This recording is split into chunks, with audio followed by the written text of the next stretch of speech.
Aujourd'hui, l'immobilier nous protège de l'inflation et l'immobilier est le meilleur rempart contre la crise économique et financière à venir. Pourtant, vous devez être sélectif et prudent dans vos investissements immobiliers. Dans cette vidéo, je vous donne 9 erreurs faites régulièrement dans l'investissement immobilier. J'investis dans l'immobilier depuis plus de 30 ans et même si j'ai bâti un parc immobilier de 1000 biens, j'ai fait toutes les erreurs dont je vais vous parler. Première erreur, acheter un bien avec une rentabilité inférieure à 10%. La rentabilité est le ratio entre le revenu annuel par exemple, et votre prix d'acquisition. Si le loyer est de 1 000 € par mois, par exemple, sur un an, ça fera 12 000 €. Si le prix d'acquisition avec les travaux est de 100 000 €, eh bien la rentabilité sera de 12%. Pour dégager un cash flow positif, vos recettes, donc le loyer, doivent être supérieures à vos charges, donc remboursement d'emprunt, taxes foncières, assurance, et avec plus de revenus que de dépenses, votre trésorerie sera positive. Alors vous allez me dire, oui, mais comment faire? Je vais vous donner quelques conseils. Évitez le centre des grandes villes, privilégiez les villes secondaires ou les gros villages avec des transports en commun, une gare, une bonne connexion Internet. Évitez d'acheter du neuf et privilégiez l'ancien avec des travaux. Évitez les produits gérés, ce sont des investissements clés en main, en résidence pour étudiants, en EHPAD, en résidence senior ou en résidence de tourisme. Ces investissements offrent une rentabilité autour de 4% et vous n'avez pas de la liberté de vendre à qui vous voulez, quand vous voulez, et la liberté de louer à qui vous voulez.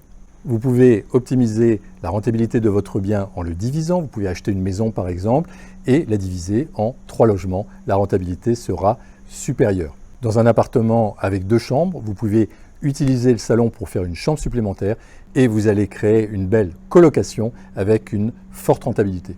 Vous pouvez également agrandir un bien en aménageant les combles. Par exemple, les possibilités sont infinies. Le plus souvent, il suffit d'écouter son bon sens. Deuxième erreur, mettre tous ses œufs dans le même panier, diversifier vos investissements. Alors au départ, vous pouvez vous spécialiser sur un secteur géographique, sur une ville. Vous allez devenir un expert de cette ville. Vous allez connaître le prix au mètre carré de l'ancien dans la ville, le prix des travaux, les meilleurs emplacements. Vous allez y faire quelques investissements et après, vous pouvez vous éloigner progressivement. Au départ, vous pouvez faire de la location courte durée, qui est le plus rentable. Après, vous allez pouvoir faire de la colocation ou du co-living. J'ai commencé à investir à La Rochelle, ensuite à Bordeaux, Poitiers et ensuite à Paris et dans la région parisienne. Au départ, j'ai acheté des immeubles de rapport. Ensuite, j'ai acheté plutôt des murs de boutique, des murs de bureaux et maintenant des hôtels. Je fais ça en France et en Espagne. Troisième erreur, éviter les copropriétés. Alors, ce n'est pas toujours possible, surtout quand on démarre, mais autant que possible, j'évite les copropriétés. Souvent, les copropriétés sont mal gérées, les honoraires de syndic sont élevés, et puis c'est chronophage d'assister à toutes ces réunions de copropriété. C'est chronophage, d'autant plus que souvent, ce n'est pas nous qui prenons la décision. Par exemple, il sera préférable d'acheter une maison individuelle qu'un grand appartement dans une copropriété. Il sera préférable d'acheter un immeuble entier, même s'il n'a que 2 ou 3 appartements, qu'un grand appartement dans un immeuble. Quatrième erreur, faire de sa résidence principale un passif. Si vous achetez votre résidence principale, ça doit être un actif. Alors, comment faire? Bien, vous pouvez louer votre résidence principale l'été quand vous n'y êtes pas. Au Pays Basque, c'est très courant, les propriétaires louent souvent leur maison l'été. Vous pouvez louer 1 ou 2 pièces de votre résidence principale à des étudiants ou à des personnes qui vont venir passer quelques nuits. Vous pouvez transformer un garage en studio annexe que vous allez louer. Vous pouvez également domicilier votre entreprise si vous êtes entrepreneur chez vous. Ça va participer au paiement du prêt. Vous pouvez également acheter votre résidence principale, faire des travaux et la revendre avec une plus-value. C'est de cette manière-là que j'ai démarré, que je me suis fait du cash, de la trésorerie qui m'a permis de développer donc mon parc immobilier. J'ai également de nombreux étudiants Imosen qui pratiquent de cette manière. Cinquième erreur courante, acheter un bien immobilier cash. Si vous avez des disponibilités, par exemple 100 000 € de trésorerie, utilisez autant que possible l'effet de levier du crédit. Donc avec 100 000 €, il est préférable d'acheter 5 appartements à 100 000 € en mettant 20% d'apport, vous serez de cette manière, à terme, à la tête d'un patrimoine de plus de 500 000 € sans débourser de cash et même en ayant bénéficié d'un cash flow positif comme on l'a vu précédemment. Même s'il vous semble plus difficile d'emprunter aujourd'hui parce que vous venez de démarrer une activité, par exemple, il existe des solutions. Les conditions d'accès au crédit se sont en effet durcies, les taux ont légèrement augmenté, mais même avec des taux d'intérêt à 2% sur 20 ans, donc en septembre 2022, donc date à laquelle je tourne cette vidéo, les conditions sont encore très bénéfiques à l'emprunteur, surtout avec une inflation donc aux alentours de 7% en France et de 10% dans la zone euro.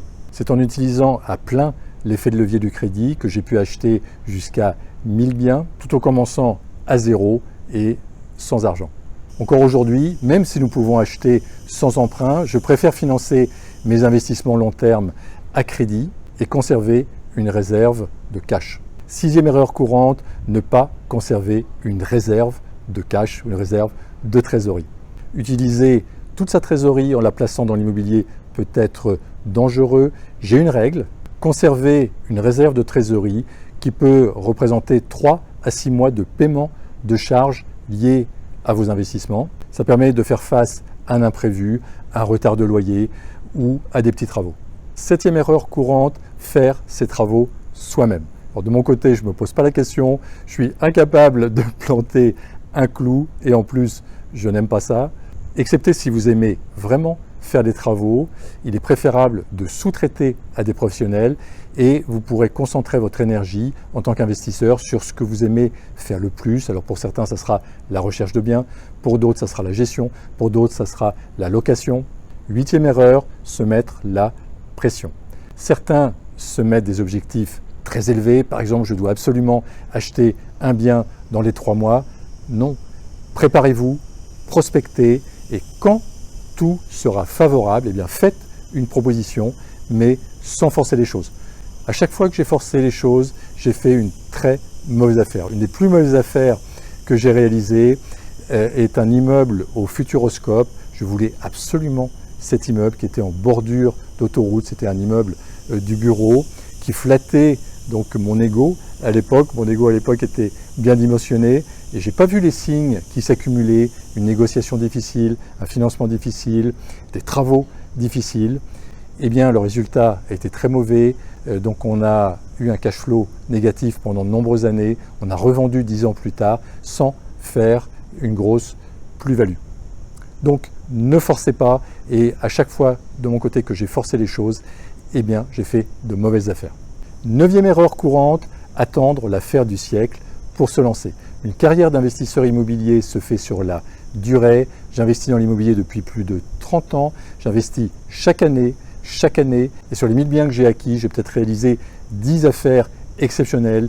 Les autres sont de bonnes affaires, mais sans plus, avec une rentabilité donc traditionnelle, donc autour de 10%. Ce n'est que sur quelques biens que j'ai eu des fortes rentabilités de 20 ou 30% par an et que j'ai revendu avec de fortes plus-values 10 ou 15 ans plus tard, avec des plus-values de 300 ou 400%. Mais c'est vraiment exceptionnel, n'attendez pas ces bonnes affaires.